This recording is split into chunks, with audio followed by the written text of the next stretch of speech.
பாத்தீங்கன்னா இது வரைக்கும் டெக்ஸ்டோட சேர்த்து சம் போடவே முடியாது. ஆனா அதுக்கும் ஒரு சொல்யூஷன் இருக்கு. ஃபார் எக்ஸாம்பிள் இப்ப நம்ம கிட்ட வந்து பாருங்க 10 டன்ஸ் இருக்கு, கீழே வந்து 12 டன்ஸ் இருக்கு, அதுக்கு அடுத்து 10 வச்சுக்கலாம், 12 வச்சுக்கலாம். சரிங்களா? இதை சம் பண்ண முடியுமா? முடியாது. சிஸ்டம் வந்து எடுக்காது. சரிங்களா? இதுக்கு சிம்பிள் சொல்யூஷன். செலக்ட் பண்ணீங்க எந்தெந்த இடத்துல உங்களுக்கு டெக்ஸ்டோட வேணும் அப்படின்ட்டு.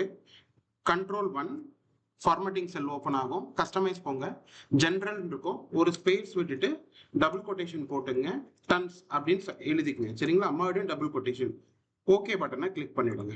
இப்போ பாருங்க, நான் இங்க வந்து 10 கொடுக்குறேன், 12 கொடுக்குறேன், 10 கொடுக்குறேன், 12 கொடுக்குறேன், டன்ஸ்ன்றது வந்துருச்சு. சரிங்களா? இப்போ யூஸ்வலா நீங்க போடுற ஃபார்முலா யூஸ் பண்ணீங்க, ஈக்குவல் சம். சரிங்களா? போட்டீங்கன்னா 44 டன்ஸ். ஓகே. ஸோ டெக்ஸ்டோட சம் போட முடியாதுல்ல? போட முடியும். அதுக்கு எக்ஸாம்பிள் இதுதான். சரிங்களா? பிடிச்சிருந்தா லைக் பண்ணுங்க, கமெண்ட் பண்ணுங்க, ஷேர் பண்ணுங்க, சப்ஸ்கிரைப் பண்ணுங்க. அடுத்தடுத்த அப்டேட் வேணும்னா மறக்காம சப்ஸ்கிரைப் பண்ணுங்க. தேங்க்ஸ்.